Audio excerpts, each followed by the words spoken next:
சிவகங்கை அருகே குளவிகள் கொட்டியதில் 30 பேர் காயமடைந்திருக்கின்றனர். அண்மை செய்தியாக பார்த்து வருகிறோம். கூடுதல் விவரங்களோடு செய்தியாளர் சிதம்பரம் இணைகிறார். சிதம்பரம், விவரங்கள்.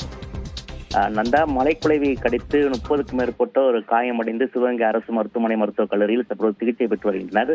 சிவகங்கை அருகே வெட்டிக்குள கிராமத்தை பூர்வீகமாக கொண்டு தற்சமயம் மதுரையில் வசித்து வருபவர்கள் மணிகண்டன், உமா மகேஸ்வரி தம்பதியர்.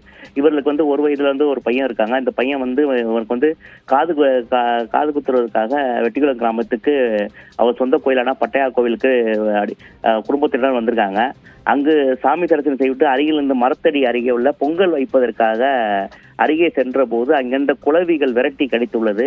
அவர்களை உறவினர்கள் மட்டும் சுற்றியுள்ள கடிக்காமல் அங்கே ஊரில் முழுவதும் அந்த குளவிகள் பரவி ஊரில் நடந்து சென்றவர்கள் முழுவதும் கடித்துள்ளது. இதில் 30க்கும் மேற்பட்டோர் காயமடைந்து தற்போது சிவகங்கை அரசு மருத்துவமனை மருத்துவக் கல்லூரியில் சேர்க்கப்பட்டு தற்போது சிகிச்சை அளிக்கப்பட்டு வருகிறது. குளவி கடித்த சாமி கும்பிடுந்தவர்களை குளவி கடித்தது அந்த பகுதியில் பரபரப்பை ஏற்படுத்தியுள்ளது. நந்தா, நன்றி சிதம்பரம் விவரங்களுக்கு.